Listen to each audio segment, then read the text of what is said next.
올해 하나님께서 우리 교회 주신 약속의 말씀, 표의 말씀은 함께 울고 함께 즐거워하라. 우리 교회 안에 교회가 새롭게 세워져 나가는 데 있어서 지난 한 해는 내면의 성전을 세우면서 우리가 하나님과의 예배적 관계 회복을 하나님께서 무엇보다 시급하게 원하신다는 말씀을 함께 나누고, 내면의 성전을 세우고 하나님과 예배적 관계, 말씀과 기도로 하나님 앞에 내가 예배드리는 각자의 예배적 삶의 회복을 위하여 애쓰며 달려왔습니다. 올해 하나님께서 이제 이어서 주시는 말씀은 우리가 건축물의 성전을 들어가기 전에 교회 공동체성의 회복, 한 몸된 공동체성의 회복, 함께 울고 함께 즐거워하며 서로 교제하고 서로 섬기며 사랑하는 공동체 회복의 시급함을 말씀하고 계시는 것입니다. 그러면서 우리가 이 말씀을 가지고 사도행전에 나와 있는 교회 모습을 살펴보고 있는데, 사도행전에 있는 교회 모습이야말로 모든 교회의 원형입니다. 모든 교회의 모델입니다. 그리고 어떤 교회든지 간에, 지상의 어떤 교회든지 간에 제일 처음에 만들어진 성령 충만하여 주님 임재가 가득했던 그때 만들어진 이 초대교회, 다시 말하면 사도행전적 교회 모델을 닮아가고자 애쓰면서 교회를 계속 세워갔고, 그 중에 특별한 어떤 부분을 더 중점적으로 여기는 부분은 있으나 전체적으로는 이것이 큰 모델인 것입니다. 오늘 그래서 우리는 잠시라도 이 교회의 원형 모델이 될 만한 사도행전적 교회 모습을 잠시라도 살펴보고자 합니다.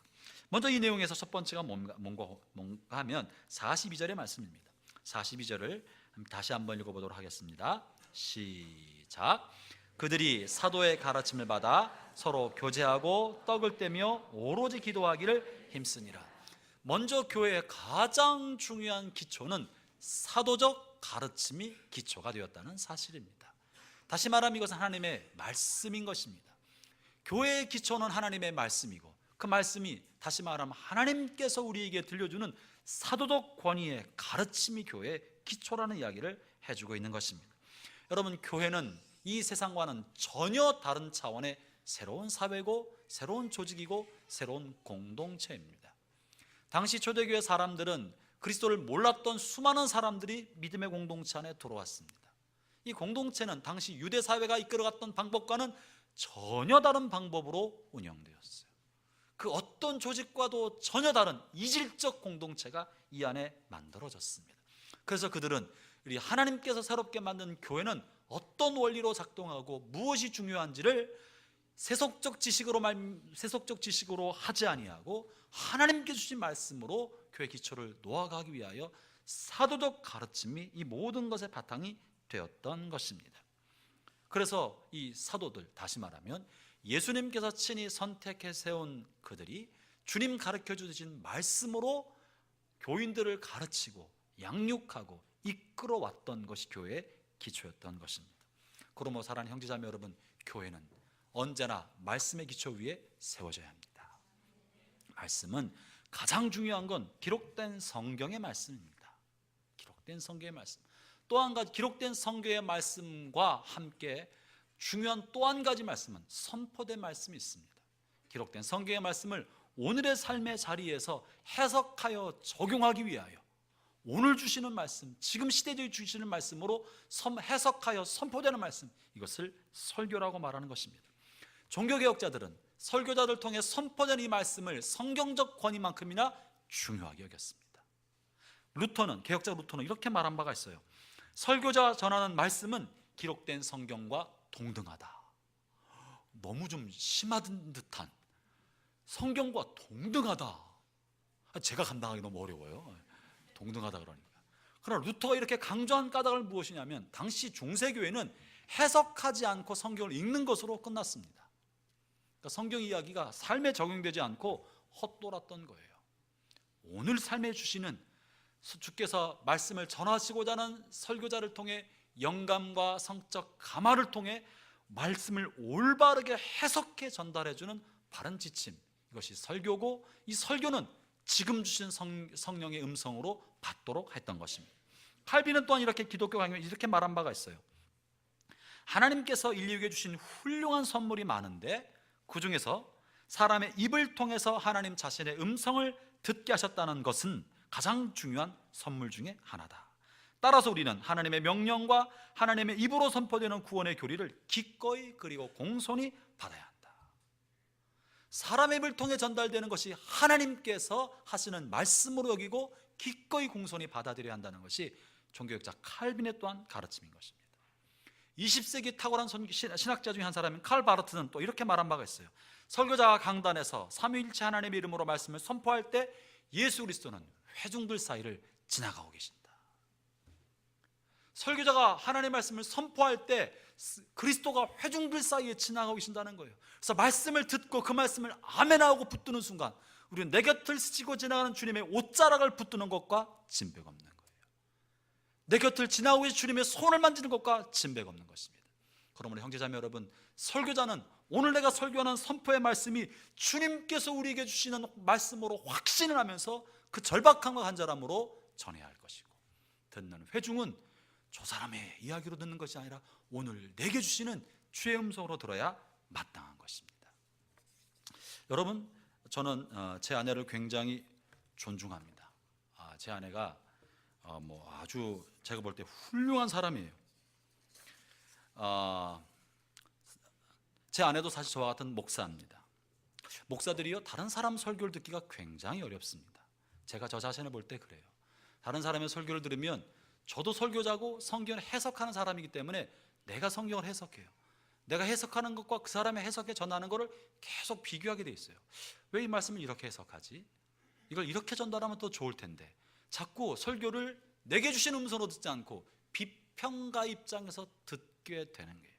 죄송합니다만 이게 직업병이에요. 아주 나쁜 직업병이에요. 그래서 목사들 은혜를 제일 못 받는 사람 중에 한 사람이에요. 깨지기 어려워요. 고집불통이에요. 잘 안 깨지는 거예요. 말씀 앞에 잘 깨지는 사람이 그 사람이 신실한 사람입니다. 말씀을 듣고 안 깨지는 사람이 고집불통이고 고약한 사람이에요. 신앙생활을 오래 할수록 부드럽고 잘 깨지면 좋은데 오래 할수록 고집불통이 되면 이거 정말 골치 아픈 사람이 되는 거예요. 그런데 제 아내가 제가 너무 좋아하고 존경하고 귀하게 여기는 이유 중에 하나는, 제 아내는요, 제가 17년 목회를 하는데 일주일에 2번째 설교 들었다만 칩시다. 주일날이랑 수요일만 들었다고. 새벽 기도며 금요차라며 신방이며 다 빼고 17년 동안 일주일에 2번씩만 들으면 여러분 1700 몇 번의 설교 들은 거예요. 새벽 기도랑 신방이랑 다 합치면 2000번가량의 설교를 듣지 않았겠습니까? 그런데 감사한 거는 설교를 내 남편이 하는 소리로 듣지 않고 주님께서 오늘 나에게 주는 음성으로 들어요. 이걸 내가 어떻게 알 수 있냐면, 저랑 때때로 부부싸움 하잖아요. 토요일 밤에 싸우고 불편한 마음으로 아침에 교회 나올 때가 있어요. 저를 너무 이렇게 타락한 사람으로 쳐다보지 마세요. 토요일 밤에 막 싸우고 아침에 불편한 마음으로 교회 오는 동안 한마디도 안 하고 올 때가 있다고요. 그리고 갈 때가 되어도 그래도 설교를 들을 때 저 인간이 지나 잘하지 이렇게 듣지 않고 주의 음성으로 듣고 주님이 나에게 주신 말씀으로 들어요. 제가 그 얘기를 들으면 깜짝깜짝 놀라요. 여러분, 우리가 하나님의 말씀을 들을 때 평가하고 비판하고 판단하라고 하는 것이 아닙니다. 설교 비평하라 하는 것이 아니에요. 주님 오늘 나에게 주신 음성으로 들으면 그 사람은 은혜를 받고 주님과 소통이 열리고 교제가 열리고 내 곁을 지나는 주님의 옷자락을 만드는데 지 인간 지나 잘하지 저런 소리를, 이런 마음 갖고 들으면 본인도 은혜 받지 못하고 그 불평과 원망이 주변에 독버섯처럼 퍼져나가서 다른 사람도 은혜 못 받게 만들고 갈등과 고통, 본인은 계속 그 안에서의 갈등 속에 심령이 메마름 속에 있게 되는 것입니다. 형제자매 여러분, 좋은 교회는요, 누가 쓰나 어떤 얘기를 하나 주의 음성으로 들을 줄 아는 사람이 신실한 사람입니다. 그런 교회가 좋은 교회입니다. 여러분, 어떤 목회자가 해도 목회자를 판단하는 재료로 삼지 말고 여러분 자신의 영혼의 황폐함을 판단하는 시간이 되기를 바랍니다. 그게 좋은 교회예요. 그게 주님의 뜻인 거예요. 여러분 생각해 보세요. 베드로가 설교했다 그러고 요한과 야고보가 설교했어요. 이 사람들의 본래 직업이 뭡니까? 사도 바울처럼 율법학자가 아니에요. 이 사람들은 어부 출신이에요. 신학훈련을 제대로 받지 못한 사람이에요. 설교를 연습한 적이 없는 사람들이에요. 배움도 부족한 사람들이에요.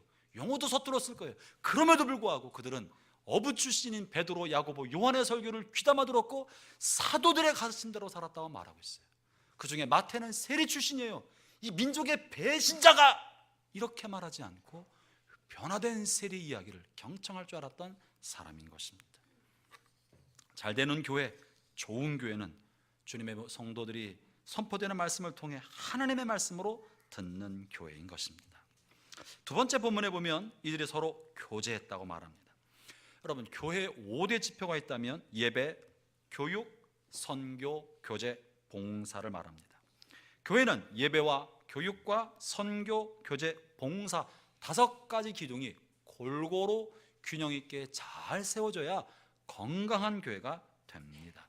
그런데 현대 사회의 삶을 살아갈수록 개인주의화 되어갈수록 취약해지는 것이 뭐냐면 예배나 봉사나 선교, 구제는 여러 가지 모양으로 잘하지만 많이 취약해지는 게 교제입니다.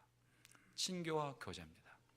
내가 알고 지낸 사람 이상으로 굳이 어색한 관계를 깨뜨리려 하지 아니하고 적당한, 그냥 나이스한 적당한 관계로 그냥 지나가려 하고 이 불편함을 극복하려 하지 않기 때문에 깊은 교제가 이루어지지 않는 것이 현대교회의 모습입니다. 그러나 초대교회는 그렇게 하지 않았다는 거예요. 42절을 다시 한번 읽어봅시다. 시작.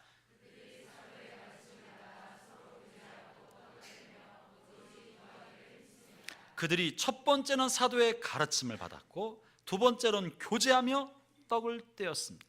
물론 오늘과 다르지요. 당시 농경사회, 목축하는 사회에서는 시간을 얼마든 자기가 낼 수 있었기 때문에 서로 교제하는 시간이 많았을 거예요. 그리고 함께 식사하는 시간이 적지 않게 많았을 것입니다. 그렇지만 어찌되었던 우리는 이런 공동체적 교제와 친교가 그저 다른 일을 위한 하나의 도구로 여기서는 안 됩니다. 자치회의 교제나 또 목장 안에서의 교제는 잘 봉사하기 위한, 정보를 전달하기 위한 하나의 과정과 수단과 도구가 아니라 예배나 선교나 구제만큼이나 중요한 교제 자체가 목적인 것입니다. 본문에서 이 떡을 떼었다는 것을 성만찬의 의미로 많은 경우에 해석합니다. 그러나 당시 초대교회는 성만찬과 식사를 특별히 분리하지 않았어요. 당시 초대교회는요, 저녁에 일을 마치고 큰 집을 가지고 있는 성도의 집으로 모였어요. 고린도서에 보면 모일 때 각자 먹을 것을 가지고 왔다 그래요. 그리고 함께 먹으면서 주의 떡과 잔에 참여하는 성만찬의 예식을 하고 그 자리에서 음식을 함께 나누면서 저녁 식사를 한 거예요. 저녁의 식탁이 성만찬 자리가 되었던 거예요. 그게 공동체적 식사입니다. 형제자매 여러분, 저는 자체마다 목장마다 자신의 집을 개방하고 함께 교류하며 떡을 떼고 음식을 나누는 시간이 넘쳐나기를 바랍니다. 그때 굳이 굉장한 성경 공부를 하지 않아도 좋습니다. 구제와 선교를 위해서 특별한 논의를 하지 않아도 좋습니다. 믿음의 성도가 서로의 삶의 이야기를 듣고 그의 눈물의 이야기를 듣고 즐거운 이야기를 듣고 가족의 대소사를 듣고 아이의 이야기를 듣고 기도 제목을 찾고 함께 기도하는 것, 그것만으로 족합니다. 내 이야기를 속 시원하게 얘기할 수 있는 그런 공동체, 그런 공동체가 자체회와 목장 안에서 이루어지기를 축원합니다. 여러분, 목장은요, 남성 여성들끼리만 모인 곳과는 또 다른 맛이 있어요. 내 아내가 도대체 무슨 생각을 하고 사는지 목장에 가면 들을 수 있어요. 내 남편의 마음속에 뭐가 들었는지 목장에 가면 들을 수 있어요. 부부가 많은 대화를 나눠도 부부가 못한 이야기가 목장 안에서 가족 단위로 모일 때 이루어집니다. 어떤 분들은 목사님, 자취회가 있는데 목장이 왜 또 필요합니까? 1년 지나도록 아직도 그런 고민하는 분들이 계세요. 여러분, 제가 기도 많이 하고 하려고 하는 거예요. 고민하지 말고 가다 보면 좋은 일이 생길 겁니다. 자치회는 자치회대로 친교, 교제의 중요한 역할을 감당하는 것이고, 목장은 목장대로 가족 단위로 모여서 말씀을 나누고 큐티를 나누고 서로 돌보는 사랑의 나눔이 그 안에 있을 것이에요. 하나보다 둘이 더 좋은 거예요. 둘보다 세 개 있으면 더 좋은 거예요. 여러분, 친교 중심의 자치회와 나눔과 예배 중심의 목장이 잘 어울려져서 올해 특별히 더 함께 울고 함께 즐거워하는 교제와 나눔이 풍성한 교회 되기를 축원합니다. 오죽하면 우리가 수요 저녁 예배를 없애고 목장 예배를 만들었겠습니까? 여러분, 목장으로 모이는 거랑 지금은 자취회별로 모일 때 남성 자취회 모임이 하기가 여간 불편한 게 아니에요. 모일 만한 공간이 없고 커피숍에서 식당에서 모이려고 하면 대화도 충분하지 않고 어렵다는 거 너무 잘 압니다. 그래도 애쓰고 해주신 거 감사합니다. 애써서 자취회별로 모이고, 또한 지금은 방학이지만 봄이 되어 목장을 시작하면 목장 안에 여러분 잘 모이고 서로 이야기를 나누고 듣는 그런 따뜻한 사랑의 공동체 만들어 갑시다. 올해 우리가 이 사랑의 나눔의 공동체를 만들어가는 것만 잘 이루어간다면 전 우리 교회가 다시 날개를 달고 그래서 몸된 교회 공동체로 펼치게 될 것이라고 믿습니다. 세 번째는요, 초대교회의 가장 특징적이고 위대한 모습인데요, 그것이 44절과 45절에 나와 있습니다. 44절, 45절을 같이 한번 읽도록 하겠습니다. 시작. 믿는 사람이 다 함께 있어 모든 물건을 서로 통용하고 또 재산과 소유를 팔아 각 사람의 필요를 따라 나눠주며. 여러분, 우리 시대 재산이야말로 목숨보다 소중히 여기는 것들입니다. 돈 몇 푼 더 버리려고 보험 사기를 들고 자기 몸을 다치면서까지 돈에 집착하는 게 현대 사회고, 돈이 우상이 되어 있고 신이 된 것이 현대 자본주의 사회의 특징 중에 하나입니다. 우리도 안 그러고 싶어서 애를 쓰지만 우리 본성 깊은 곳에는 여전히 내 물질에 관한 강력한 집착이 있다는 사실을 부인할 수 없습니다. 내 머리로는 안 그러고 싶다고 애를 써도 내 마음 한구석에서는 강력한 자석처럼 물질에 관한 집착이 있다는 것을 부인할 수 없는 게 우리입니다.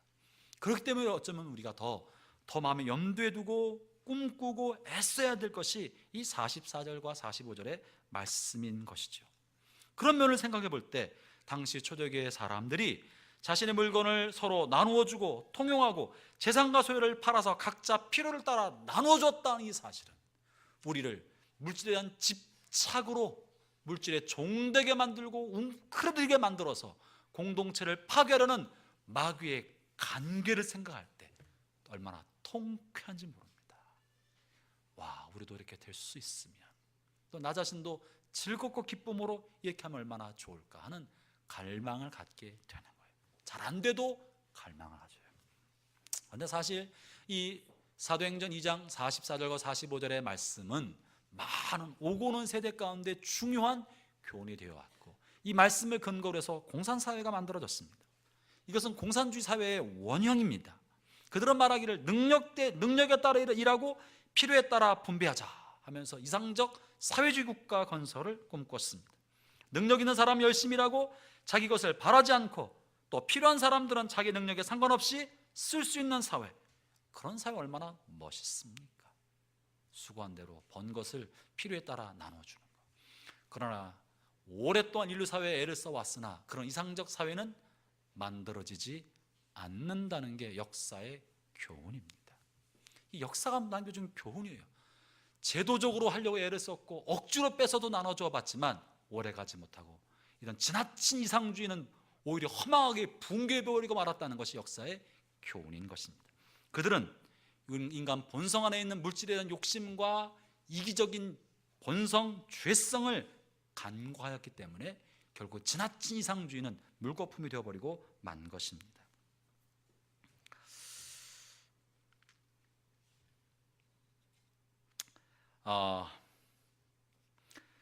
옛날에 이런 것을 실험했던 공동체들이 있습니다. 많은 중세 수도원들이 이상적 교회 공동체를 꿈꾸며 이와 같은 것들을 시도했습니다. 수도원에 들어갈 때 자신의 전 재산을 헌납하고 들어갔습니다. 다 바치고 빈손으로 공동경작해서 필요한 것만 공급해 쓰는 사회가 되었습니다. 부분적으로 실행하고 소기의 성과를 거두었으나 긴 시간 그것을 성공한 사례는 거진없습니다. 여러분, 수도원과 감옥의 차이가 뭔지 아십니까? 수도원이나 감옥이나 자기 소유가 없다는 건 똑같아요. 들어가면 함부로 나오지 못한다는 것도 똑같아요. 주변 사람이 함부로 왕래하지 못한다는 것도 똑같아요. 봉쇄 수도원은요, 한 번 들어가면 죽을 때까지 못 나왔어요. 나가는 문이 없어요. 저기 이집트에 있는 시내반도에 있는 이 봉쇄 수도원이 하나 있어요. 거기 그 수도원에는 높이 성벽이 높게 있고 수십 미터 위에 작은 창 하나 있어요. 외부로부터 물건이 들어와야 할 때 있으면 창으로 통해 바구니를 달아 내려요. 그럼 거기서 이제 물건을 받는 거예요. 편지를 써보내고 그리고 내보낼 게 있으면 그 바구니로 내보내고. 한 번 들어오면 평생 나가지 못해. 무기징역이지. 감옥과 차이점은 뭐예요? 감옥은 싫지만 억지로 들어가는 강제성인 것이고, 수도원은요 자발적으로 한다는 거예요. 자발적 헌신이 없으면 모든 것이 타율이 되면 감옥이 되는 것입니다. 나눔도 마찬가지고 공동체적 교제도 마찬가지예요. 누군가 하도록 하면 감옥이 될 수 있고 공산사회가 되지만, 자발적으로 나눌 때 그것이 초대교회의 공동체가 되어가는 것입니다. 전 우리 교회 안에 물질적 집착이 있다 할지라도 자발적으로 나누고 섬기는 것이 넘쳐나기를 축원합니다. 어려운 사람을 향해 좀 여유 있는 사람은 이모저모로 나누어주고 섬기고 지원하고, 내 잔을 비워서 다른 사람의 잔을 채워주고, 또 부족한 사람은 부족한 대로 또 다른 사람을 섬기고 흘려보내고 돌볼 수 있다면, 물질의 여유가 있는 사람은 물질로, 시간의 여유가 있는 사람은 시간으로, 그리고 마음의 여유가 있는 사람은 마음의 따뜻한 사랑의 마음을 전달하는 것으로 편지로 만남을 통해 서로 나누고 흘려보내는 따뜻한 공동체 되기를 축원합니다. 교제의 회복인 것입니다. 요한복음 13장에서 말씀하시기를 새 계명을 너희에게 주노니 너희가 서로 사랑하라. 내가 너희를 사랑한 것 같이 너희도 서로 사랑하라. 너희가 서로 사랑하면 이로써 모든 사람이 너희가 내 제자인 줄을 알리라. 우리가 제자됨의 표식은 서로 사랑하는 것입니다. 내 마음에 사랑의 에너지가 식어가고 있다면 나의 제자된 삶도 메말라가고 있다고 스스로 여겨야 될 것이에요. 네 번째 중요한 특징은요, 그들은 기도에 힘쓰는 삶을 살았다는 사실입니다. 그들은 기도하는 삶을 살았습니다. 초기의 성도들은 기도에 애를 썼습니다. 본문에 보면 전혀 오로지 기도에 힘썼다고 말하고 있습니다. 사랑하는 형제자매 여러분, 우리 교회가 회복되어야 할 중요한 큰 가치 중에 하나는 또한 기도입니다. 하나님의 나라 일은 기도보다 먼저 되는 일이 없습니다. 교회 부흥도 기도가 선행되어야 합니다. 영혼구원의 전도도 기도가 선행되어야 합니다. 선교의 열정도 기도의 불꽃이 피어올라야 그 열정으로 선교의 헌신이 일어나는 것입니다. 새벽 기도에 다시 한번 여러분의 기도의 불길을 지피기를 바랍니다. 금요철야에 불이 붙기를 원합니다. 분주하고 바쁜 일상할 때여서 주님, 내 삶에 주님이 우선순위인데 내가 오로지 기도에 힘쓰는 삶을 살겠습니다. 쉬지 않고 기도는 못해도 내게 주어진 기도의 시간, 새벽 제단, 새벽에 나오기 너무 힘들면 나는 올빼미형이라 새벽이 안 됩니다. 그러면 금요철야라도 나와야지. 금요 심야 기도라도 해야지. 일주일에 한 번이라도 하나님 앞에 엎드려 기도하고, 기도의 불쏘시개 나의 삶의 시간을 던지기 시작할 때 교회는 기도의 불꽃으로 타오르게 될 것이라고 믿습니다. 여러분, 구약시대는요 매월 초하루를 안식일로 정해서 특별한 예배를 하나님 앞에 드렸습니다. 초하루를. 그래서 올해 제 생각에 우리가 다시 기도를 회복하기 위해서라면 초하루 예배를 드리는 게 좋겠다. 매월 1년의 첫 석주를 새벽 기도로 시작하고 한 달의 첫날을 새벽 기도를 하나님 앞에 드림으로 시작하고자 합니다. 형제자매 여러분, 매일 새벽 기도 나고 어려우면 매달 첫날만이라도 새벽을 깨웁시다. 아멘. 안 하신 분들만 한번 다시 대답해 보시기 바랍니다. 다 나오라는 거 아니에요. 적어도 첫날 그 한 시간이라도 주님, 내가 새벽을 깨워 주 앞에 한 달을 위하여 하나님 앞에 드립니다. 한 달의 첫 시간을 주 앞에 드림으로 이 한 달을 주님과 동행하는 삶을 살겠고, 주님 나의 삶의 우선순위입니다 하는 마음으로 매월 첫째 초하루 날 새벽에 하나님 앞에 정성스러운 마음으로 예배를 드리게 되기를 바랍니다. D.L. 무디는요, 자신의 삶에 하나님께서 일으키신 놀라운 부흥과 능력의 비결을 묻는 지인에게 그들을 본인의 교회 지하실로 데려가서 지하실을 보여주었어요. 그 무디 교회 지하실에 보니까 많은 방들이 있었고, 그 방들은 각각 종류의 기도 모임들이 각 방에서 이루어지고 있었던 거예요. 무디의 놀라운 사역의 비결은 지하실에서 교회를 위하여, 무디를 위하여, 교회 사역자들을 위하여 각 기관에서 끊임없이 기도한 기도의 불길이 무디의 놀라운 사역의 주역이 되었던 것입니다. 오늘날 한국 교회가 많이 쇠락하고 있다고 말해요. 저는 이 쇠락의 징표를 기도원에 올라가면 보게 돼요. 우리가 70년대, 80년대, 90년대, 2000년대 초반에만 해도 한국 교회는 곳곳에 기도원의 사람들이 불야성을 이루었어요. 신년 초만 되면 각 지역에서 수많은 기도원이 가득가득 차면서 신년 원단 기도회를 하였어요. 어느 순간부터 산 기도는 사라졌고 산에 있는 기도원은 퇴락하기 시작했어요. 몇 개 남지도 않았어요. 기도원의 불길이 꺼져가니까 한국교회 부흥의 불길이 식어가는 거예요. 형제자매 여러분, 우리 교회가 다시 한번 부흥의 날개를 달기를 참으로 원하십니까? 참으로 여러분이 정말 우리 교회가 부흥의 불길, 교회단 모습의 불길이 일어나기를 참으로 원하신다면 여러분 자신이 기도의 불쏘시가 되고 기도의 땔감이 되기를 바랍니다. 땔감으로 나 자신을 드리지 않고 어떻게 교회가 부흥의 불길이 일어나기를 원한다고 할 수 있겠습니까? 다시 기도의 불길을 지피기를 바랍니다. 아울러 형제자매 여러분, 저를 위해서 기도해 주십시오. 교회는 담임 목사의 비전과 영역 이상으로 성장할 수 없습니다. 제가 하나님의 마음을 품고 성령의 통찰력과 지혜를 갖고 교회를 주께서 원하는 방향으로 잘 이끌어갈 수 있도록 담임 목사를 위해서 특별히 기도해 주시기를 바랍니다. 혹시 저의 부족함이 보이거들랑 뒤에서 불만을 터뜨리지 말고, 또 앞에서 사랑의 권면이라는 이름으로 날선 비판도 하지 말고, 아파요, 마음이 너무너무 아파, 하지 말고 기도해 주세요. 기도해 주시면 좋겠어요. 여러분, 날선 비판이 우리를 바꾸지 못합니다. 책망이 우리를 온전케 하지 못합니다. 지나친 책망은 관계만 깨뜨리는 거예요.